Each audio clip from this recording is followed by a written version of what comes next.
Trump Zelensky meeting के बाद Ukraine ने जलाया पुतिन का एयरबेस।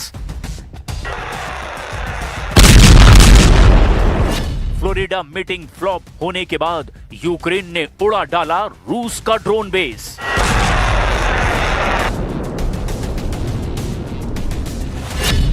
ट्रंप ने कहा, मैं नहीं लूंगा युद्ध खत्म होने की कोई गारंटी।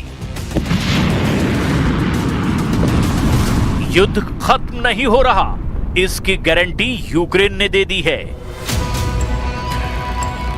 रूस पर भयानक डबल अटैक करके ज़ेलेंस्की ने अपने खौफनाक इरादे जाहिर कर दिए हैं।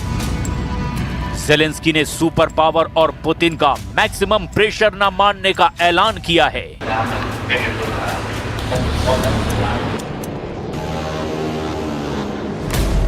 यूक्रेन अपनी जमीन के लिए आखिरी सांस तक जंग लड़ने को तैयार है। रूस में घुसकर नॉन स्टॉप हमले शुरू करके यूरोप के हथियार से जंग जीतेंगे ज़ेलेंस्की। रूस के न्यूज आउटलेट एक्स्ट्रा के मुताबिक रूस के माइकोप में खानस्काया मिलिट्री एयरफील्ड पर भयानक हमला हुआ है। गोलाबारी में दक्षिण पश्चिमी रूस के कॉकेशस पहाड़ों के बीच में बने खानस्काया मिलिट्री एयरफील्ड को भारी नुकसान पहुंचाया गया। यहां से रूस एयरक्राफ्ट में फ्यूल भरने और यूक्रेनी डिफेंस फोर्स पर मिसाइल और बम हमले करता है। खानस्काया बेस पर जान माल के नुकसान की जानकारी अब तक सामने नहीं आई,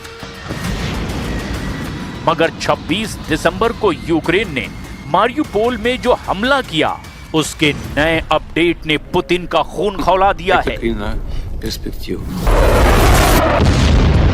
रूस ने बताया कि मारियुपोल हमले में उसके 15 सैनिक मारे गए। रूस की 14वीं GRU ब्रिगेड के मुख्यालय पर हुए हमले में 76 से ज्यादा सैनिकों के घायल होने की पुष्टि हुई है। मारियुपोल हमले के बाद से रूस की सेना बौखलाई हुई है। पुतिन का दिमाग ट्रंप ज़ेलेंस्की फ्लोरिडा मीटिंग से भी बहुत ज्यादा खराब हो गया है, क्योंकि जब ट्रंप ज़ेलेंस्की से पुतिन के बारे में कुछ कह रहे थे, तब ज़ेलेंस्की उन बातों को हंसी में उड़ा रहे थे। Russia wants to see Ukraine succeed. Once it sounds a little strange, but I was explaining to the president. रूस के बारूदी प्रहार से यूक्रेन को बचाने की ट्रंप की कोशिश कितनी गंभीर है, ये उसका ट्रेलर भर है। ट्रंप ज़ेलेंस्की से कमाल की बैठक के बाद जो दावे किए, उस पर ज़ेलेंस्की को भी यकीन नहीं हुआ। ट्रंप का दावा और ज़ेलेंस्की का मुस्कुराना हकीकत बयां कर रहा है। President Putin was very generous in his feeling toward Ukraine succeeding, including supplying energy, electricity, and other things at very low prices. दुनिया के सबसे भयानक युद्ध को खत्म कराने का ट्रंप का प्लान एक बार फिर से फेल होता दिखाई दे रहा है। ट्रंप जितने भी दावे कर रहे हैं, खुद ही उसमें कमियां और कमजोरियां भी गिना रहे हैं। इसीलिए उनके तमाम दावे पर ज़ेलेंस्की बेमन से हाँ में हाँ मिला रहे हैं। पुतिन की मंशा का माखौल भी उड़ा रहे हैं, क्योंकि ट्रंप जो चाहते हैं, उन शर्तों पर यूक्रेन पुतिन से समझौते के लिए तैयार नहीं है। मतलब ट्रंप ज़ेलेंस्की की फ्लोरिडा मीटिंग सुपर फ्लॉप मान ली गई है। ट्रंप ने यह भी डर बयां किया कि अगर पुतिन से जल्द समझौता नहीं किया गया, तो खून खराबा जारी रहेगा, लाशें बिछती रहेंगी और युद्ध को रोक पाना नामुमकिन हो जाएगा।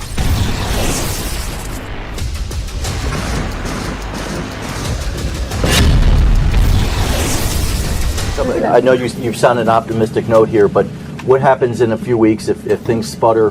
What are you prepared to do? They keep fighting, and they keep dying. No good. But if things don't happen, they keep fighting, and they keep dying. फैसला अब पुतिन को करना है कि वो कब तक सब्र रख पाते हैं, क्योंकि अमेरिका जिस असमंजस में है, उसका अनुमान शायद ही पुतिन लगा पाए हों।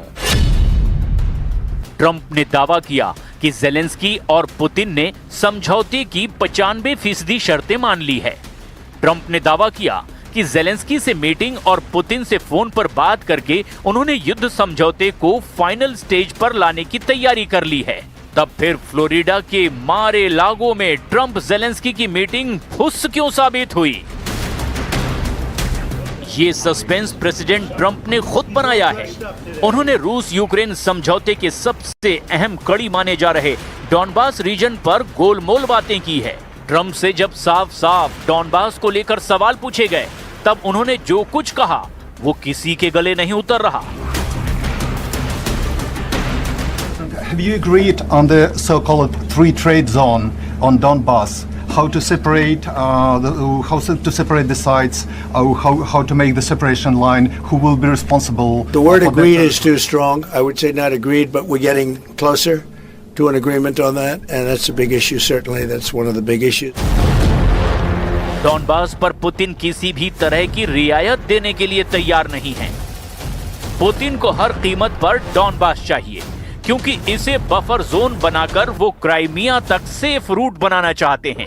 जैसे ही पुतिन के पास डॉनबास का कंट्रोल आता है, यूरोप के उनके दुश्मनों की हालत खराब होनी तय है। डॉनबास पर पुतिन का कब्जा होते ही बाल्टिक देश रूस के निशाने पर आ जाएंगे। इसीलिए यूक्रेन में लोग ये मान रहे हैं कि पुतिन को डॉनबास देने पर भी युद्ध खत्म होने की उम्मीद नहीं की जा सकती।